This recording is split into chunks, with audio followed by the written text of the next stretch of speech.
Three tomatoes are walking down the street. Papa tomato, mama tomato, and baby tomato. Playing Catch-Up presents. Starring Lindsay Hinkle and Jamie Nelson. So this is Playing Catch-Up, is it? I prefer something with a little more kick. Everybody's favorite condiment-themed entertainment podcast. Put some hot sauce on my burrito, baby! Hot sauce. Nobody puts ketchup on a hot dog. You're listening to Hot Sauce on PlayingKetchupPodcast.com. I'm Jamie Nelson, and with me my co-host Lindsay Hinkle. The theme of the month is science fiction. Now, Lindsay, last week when we had Simon Jones on the show, you told us how the world was going to end because of Planet X. I also saw the other day a website that is a group of radical thinkers who still maintain that the Earth is flat. Really? Yes. And they're saying that it's not like 2D, it's not like a piece of paper. That's why nothing falls off. It's more of a cylinder, really. A cylinder? And they're saying that Antarctica doesn't really exist. It's actually an ice wall that keeps the water from falling off the Earth. I heard the other day, and I heard it very briefly, and I thought maybe I misunderstood, but I think I would like to look this up, that it is a myth that people thought that the Earth was flat back. Whenever people thought that the Earth was flat, they didn't actually think it was flat. So is that true? I haven't heard that one yet. Although that sounds a little bit more plausible than the Earth still being flat. No, the thing is, it used to be flat, and then it just spun around so much. And if you know anything about gravity, eventually all the sides of the Earth would have to all become the same. No. That's not how it worked, Jamie. The Earth going from being flirt. That Planet X better not get too close. I'm laughing so hard it's not making noise. The thing, like, the Earth was flat, now it's round, right? So it going from flat to round is proof that there is a God, because God came over and blew up the Earth like a big balloon. Oh, that explains all the wind. Well, there's probably a leak caused by our drilling for oil. Because, before we had drills, there was no wind. So what's the next stage in the evolution of the Earth's shape? Trapezoidal? Conical? I feel like the Earth is going to turn into like a contact lens. Ah, concave or convex? Concave. So it'll be like a bowl. Yeah, hypothetically. Speaking of astronomy thingies, who do we have in our waiting room? Sunspot! Slingshot effect.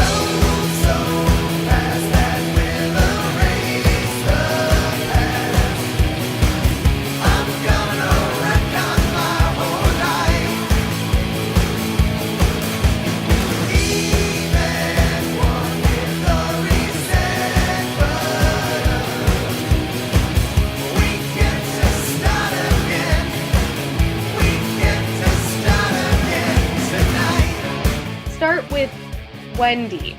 Ooh. How does sci-fi incorporate into your music? It does in a way, right? Yeah, it does. The biggest way is just the content of our songs frequently skews in that direction.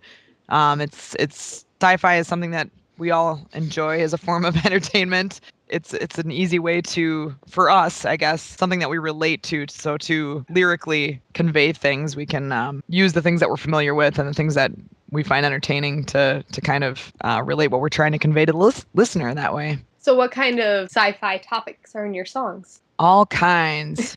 I'll start with Scott Bakula, from Quantum Leap, among others. Also, that video that Mike did, the Torchwood video. We were working on a song called Alive Day, and it was about someone narrowly escaping death, and the feeling of after they came close to going to visit the undiscovered country, it changed the personality.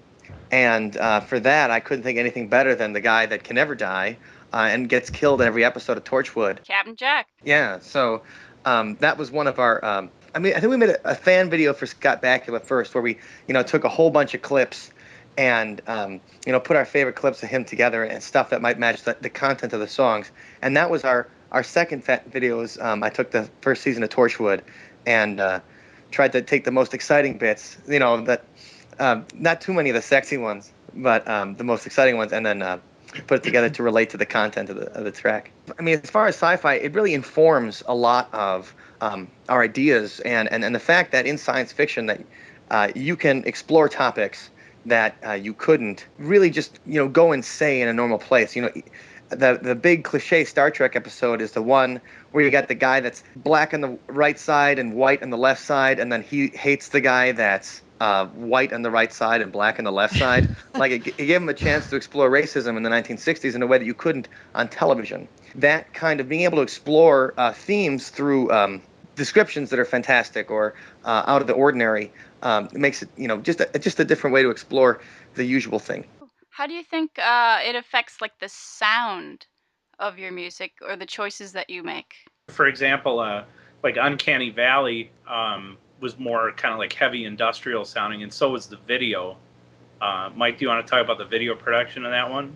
Sure. I mean, Uncanny Valley relating to the point that, if you'd rather be a machine than a person because machines don't have feelings. And the idea that is that, you'd want to be the person that's just close enough to being human instead of being fully human because fully human people hurt. I think, especially with the video, the idea was to make it so we look more like machines than like people. And, we especially did with Wendy and the drums playing the virtual drums. We didn't even, we even made the drums electronic on that for that kind of point to get across the mechanical aspects of it. And we sped up some of the video too, like shaking our heads, like when Wendy's hair is flying around and like only a machine could possibly move that fast and stuff. So in addition to the sonic qualities, it's crept into influencing our videos as well, I think. Jamie, you wanted to talk about Torchwood maybe at some point? I didn't have any specific questions, but I haven't been watching the new series because I don't get that channel, and I hear that it's not been very good. It's not that bad. No? Like it's maybe on par with the first season. Okay. But it loses some of that. It still has some of that humor that's a little quirky. But they did Americanize it a little bit. They brought in like a tough CIA agent, in comparison to the mostly ineffectual Torchwood people, and have him be over the top Jack Bauer kind of 24 kind of thing meets the wackiness of Torchwood. I just felt like season 3, it was some of the best television I'd seen in a while, and it was just kind of sad that they didn't like keep getting better. Yeah, Children of Earth blew everybody away. It was awesome. Yeah. And so we can all put in a recommendation for that. And it's on Netflix too. So if you have Netflix, watch it. Lindsay, I know that you wanted to talk about artificial intelligence. Yes, because that's what I think about in class all day. Not because I'm studying anything scientific, because I read comics instead of paying attention. I really hope my professor isn't listening to this right now. Do you believe that, like, once we have a smart enough, like, artificial intelligence robot invention thing, it'll eventually overpower the human race and make us slaves? Because that seems to be what most of the comics I've been reading have been about lately. The Matrix Terminator style? I'm kind of in the same boat with AI as I am with aliens, that if a civilization's that advanced that they're not going to be malicious. Oh. So, and they might take the human race to a new level rather than like take us over and make us into toasters and stuff. And why do you believe that? It just seems like educated people are civilized. I imagine that the smarter the machine is, that it would choose to do good things, like on Star Trek when they don't need money anymore and they just pursue the betterment of all mankind. That's a much more positive view of the future. Wait, where's the story about human toasters? I just made that up. That was Battlestar Galactica. Then you missed it. No, I think once machines get smart enough, they're definitely going to put us down. Yeah.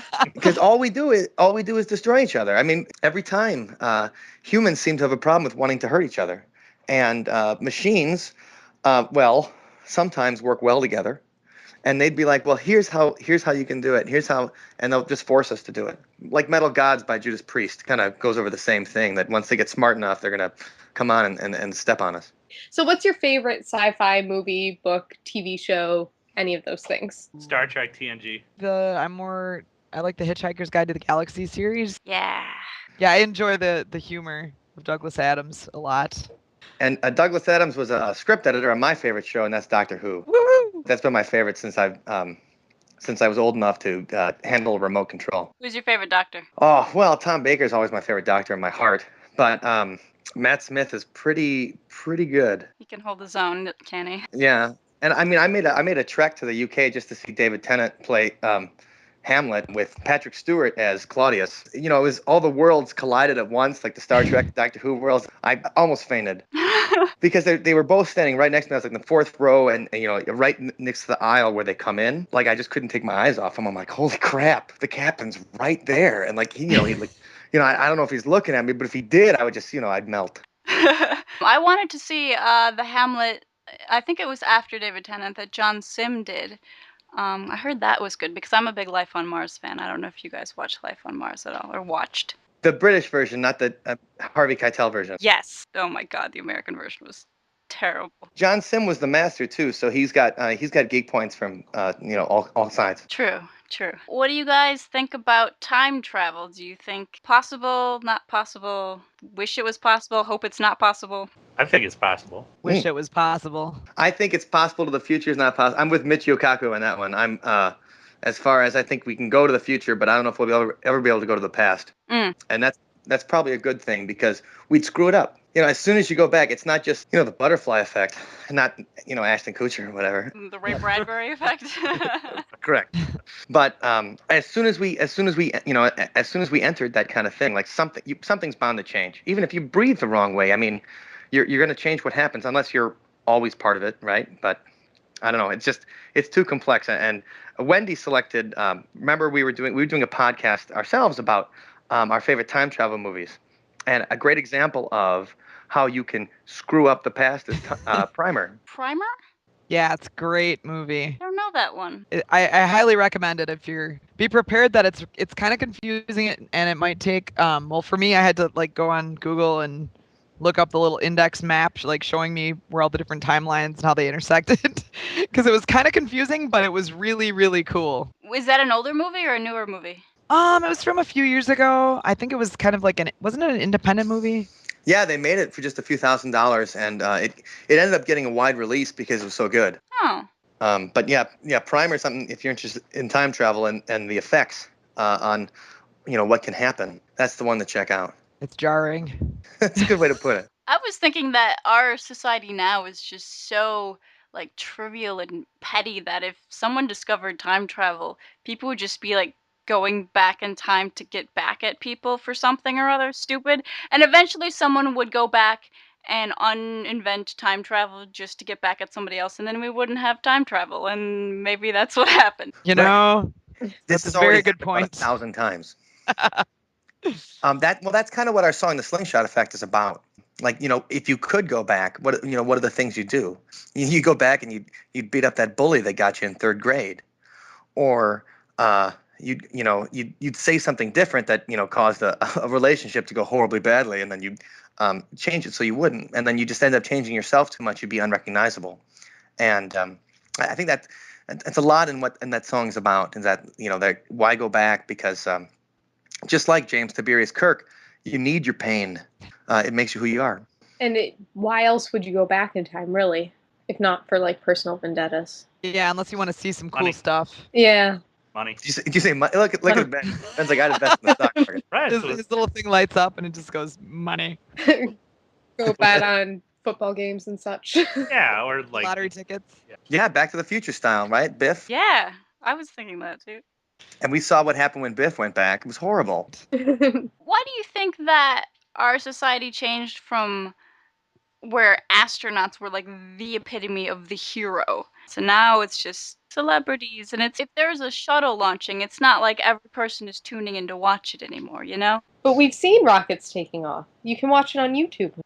maybe that answers my question. Well, plus, I think it goes back to, as Ben said, money. Yeah, in the mid-'70s, we just ran out of money for NASA. Mm-hmm. And so people looked at, different kind of, those guys were heroes when you think, you're going up into space. First of all, not only a place that nobody's ever been before, but you're going somewhere where you'll just, you could be killed at any second. And these are the bravest guys ever. jumping into a void with no air, no heat, no support, just Gravity. Right. They don't have the protection of the they don't have the protection of the ozone layer or the Van Allen belt. Like they're in the middle of nowhere. Like literally nowhere. That's the bravest thing you can absolutely do. I mean, I suppose it could be heartwarming. Like the bravest thing you can do is love. Not really. The bravest thing you can do is jump out in the void and then hope you don't die. Well, and I think special effects have made it so that we see amazing things. Our eyes see amazing things all the time in movies and TV, and computer generated graphics alone have made it so that anything that these people can imagine. I mean, if you think about the Star Wars prequels, anything that George Lucas imagined, he put up there. For better or for worse, Jar Jar Binks. But we see these incredible images, all the time, that they almost surpass our need to see those or to be excited about those things in reality. Plus, we're being advertised things like, sports and beer and films and stuff.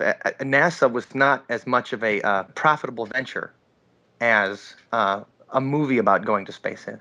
So it's easier to sell a generation on getting all excited about Halo, which is a piece of art in itself, than it is to get them excited about going to Mars. It's like, oh, I've seen them go to Mars. Like Val Kilmer was there. What is the best space travel movie? Space Camp. Wendy's been to Space Camp. Tell him about it, Wendy. I was kidding. That movie is really horrible, but the actual thing was really awesome. Do tell. Oh, I just I went when I was in like 4th grade and 5th or 6th grade, and it was really fun because you got to go in the little ship and do the pretend mission, and my sister and I both went, and she got stuck on the ground control, so she was really mad that I got to go up the shuttle. Yeah, but it evened itself out when I accidentally opened the hatch and killed the entire crew.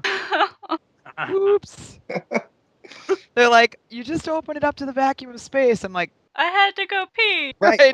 When you opened the airlock. I did, but it was really confusing because they had this script and you were trying to do stuff, and I don't know. It was cool, but terrifying. As far as favorite space travel movies, I would either go with the new Star Trek, which was awesome, or Empire Strikes Back, Aliens.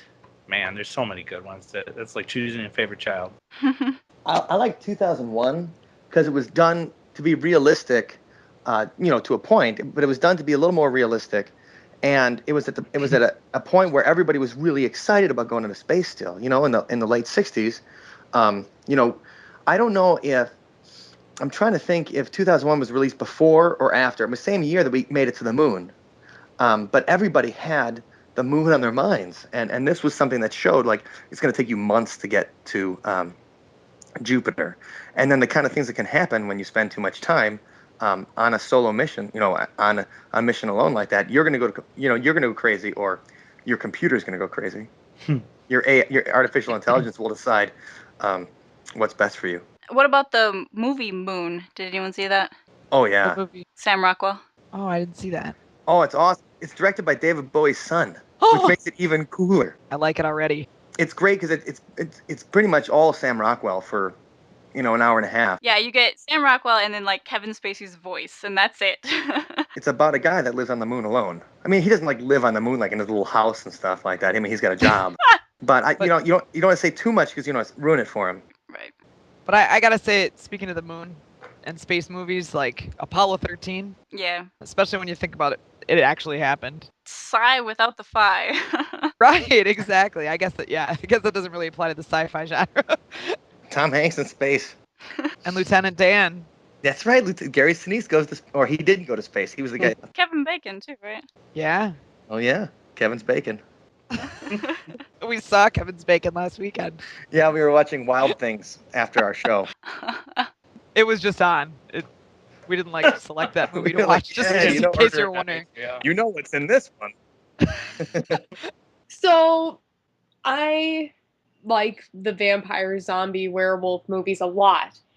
And I feel like there's a couple of times that they can exist in the sci-fi universe, but not always. What are your feelings on that?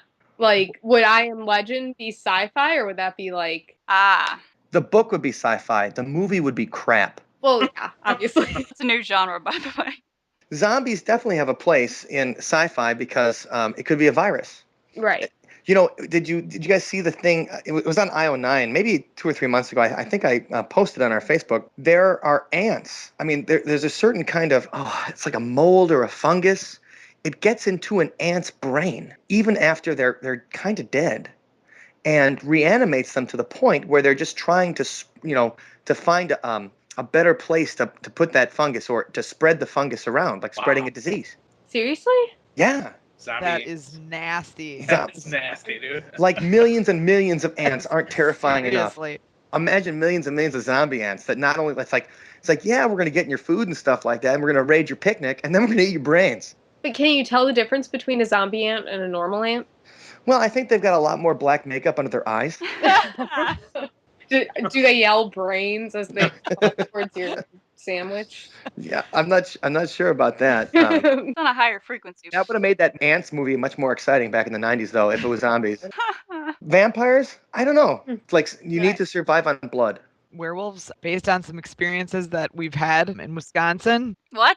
We've just encountered some people in the northern parts of Wisconsin that are very wolf-like and have a very strong feeling that they are actually a werewolf, to the point where they'll actually go out, like, howl and stuff like that. Yeah, Really? And I'm dead serious. I'm not kidding. Yeah. They still I pay the kind of cover- wish I was. I thought there were weird people on State Street. But they still pay the cover to get in the show, so Right. Right, Hey, so I'm down we'll with take werewolves. a Sunspot fan wherever we can get one. Right. Well, okay, if you saw him drink a magic potion, Oh, I forgot about that. I guess I can't deny. Potion that does what? He thought he drank a potion that turned him into a werewolf. But I thought you turned into a werewolf by having a werewolf bite you. Tell that to the werewolf man. Yeah. I don't know all the details, but I just know that these people really believed it. And so, And there was more than one?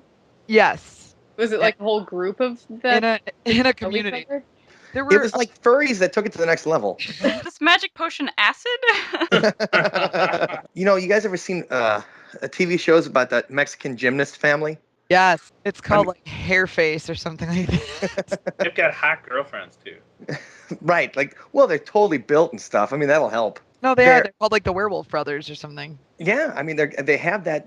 I mean, because lycanthropy is a real disease. It's not just you turn into a wolf. It's just you have fur, just enough hair all over your body that's like fur. I mean, werewolves existing, like someone actually changing. I don't know that that's physically possible for someone to change into a werewolf, but I bet there's people that think maybe, you know, when you get that stuff and the adrenaline and stuff inside you, they could rip people apart limb from limb just like a wolf.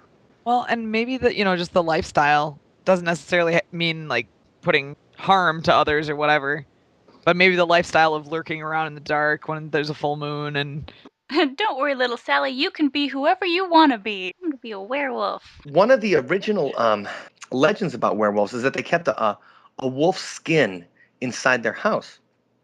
And then when it was time to change or whatever, they would put the wolf skin on, and then they would turn into a wolf. Oh, like Ed Gein when he put the human suit on, right? Right.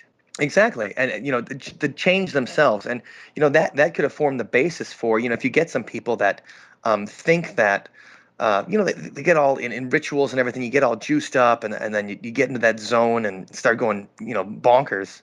You put that wolf skin on and then you take on all the attributes of a wolf. I mean, maybe not physically, but certainly mentally, and, you know, maybe you do things a wolf would do, like steal chickens. I don't know if wolves steal chickens, but Just imagining someone running around with like a wolf hide farm to farm, arms full of chickens. Yeah. The chickens just flapping their wings and making a ton of noise. Who's this crazy person? well, there's that book by Michael Crichton, and it was turned into that movie with Antonio Banderas about the Vikings. And the Vikings took on an Arab guy. Remember 13th Warrior? Mm-hmm. And then they would go and they encountered those people that wore bear suits, like they had a big bear on their head and stuff, and they acted like bears. And I think in the book they were actually Neanderthals that acted like bears, and in the movie they were just dudes. So no, I mean, is it scientifically possible to change? Probably not. To act crazy like a wolf, you bet. And obviously, I mean, we've played with goth bands and stuff like that. You run into people that truly believe in vampires, and and didn't just happen that those girls in Racine, was it Racine, that they the two girls in Milwaukee. Yeah. With the guy that they met on the internet from Arkansas or something. Yeah, that was a hookup that went horribly wrong for him. Terrifying.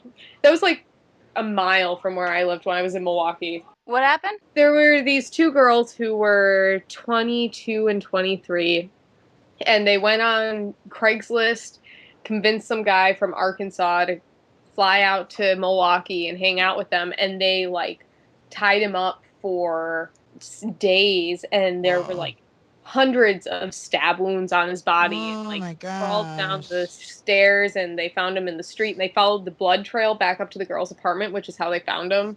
Wow. It was like crazy. And these girls had like these weird occult books. Yeah. When did this happen? How did I not hear about it? It was just a couple months ago, I think. Wow. Scary. Yeah. A lot of it's what people believe more than anything. If you think that you need blood to survive, I mean, a lot of people think that they need Twinkies to survive. and so they eat Twinkies all the time. Like, imagine if you thought the same about human blood. At least on Buffy and Angel, they drank pig's blood. Didn't they? Aww. Who's they? Spike and Angel. I think so. We are way off sci-fi now, Lindsay. I suppose you could make a segue to Firefly. But, I mean, at least from Firefly, we still have Jane Espenson, who's still writing good stuff. I mean, she wrote some of the new Torchwood episodes. Oh? She even wrote a Game of Thrones episode, I think. That's not really sci-fi, but still doing it. And Nathan Fillion's in that horrible castle. I know. Girls love Nathan Fillion. I love that show. Don't say it's horrible. It's not sci-fi at all, though. Nathan Fillion should be captaining a starship. He should not be, like, whatever he is. The hot, like, novel writer? Right. I think I'm okay with him being that. I like Captain Hammer. Oh, yeah. It's awesome. Where can your fans and our fans who shortly will be your fans find you guys online? Sunspotmusic.com. Or Facebook.com/sunspotmusic. Or in the Twitterverse, you can find us at, it's just at Sunspot Music, and come say hi. And we love talking about this kind of stuff. So if anybody has any suggestions or like, I just watched this movie and I have a great idea for a song. Well, send it along, because that's the kind of thing we love to get inspired by. Anything out of the ordinary, anything fantastic is that's our stock and trade. Excellent. Well, thank you guys so much. This was fun. Oh, thank you. Thanks a lot, ladies. Bye. Bye.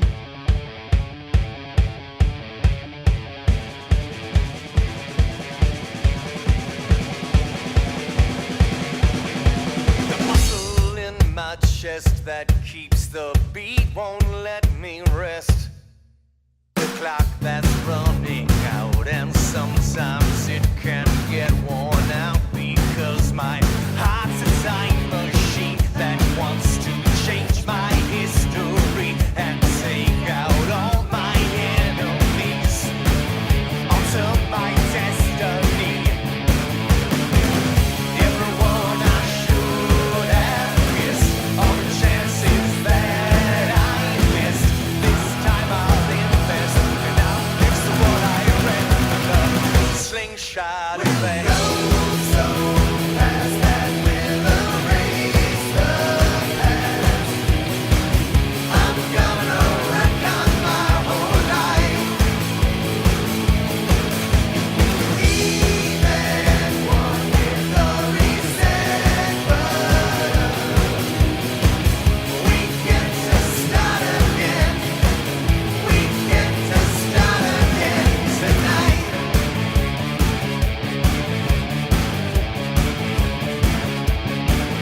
I'll stop myself from telling lies, and I won't step on butterflies, and every little regret is now something I can correct, because my heart's a time machine that can change all my history, to give myself an intervention across the fifth dimension.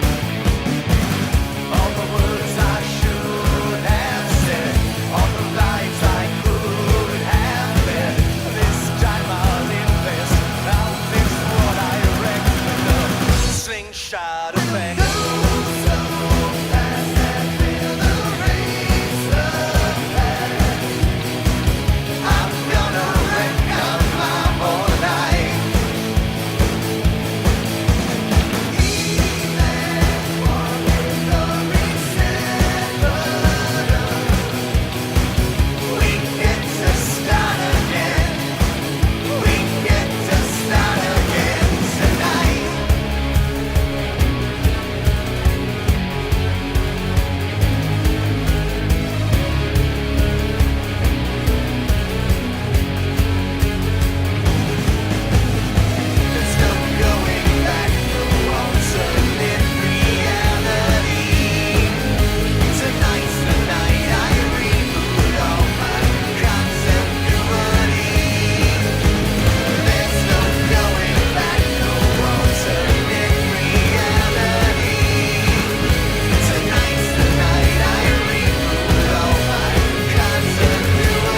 Sauce, brought to you by PlainKetchupPodcast.com. Please subscribe, rate, and comment on iTunes. Check back every Monday for a new celebrity guest interview. You may also want to check out our hilarious Wednesday videos on youtube.com/PlainKetchup. That's PLAINKETCHUP. Sign up for our newsletter on PlainKetchupPodcast.com to be entered into our monthly drawings. We give away t-shirts, music, stickers, and more from our guests. Please like us on Facebook.com/PlainKetchup and follow us on Twitter @PlainKetchup. Don't forget to support this project by buying Plain Ketchup swag at our Cafe Press store. Have a question? Email Jamie and Lindsay at gmail.com. That's JAIME and LINDSEY @gmail.com. Thanks for listening. Stay saucy. Speaking of concave-shaped worlds, who do we have in our waiting room? I don't know. You tell me. I don't know. Sunspot. I've lost the plot. Oh boy.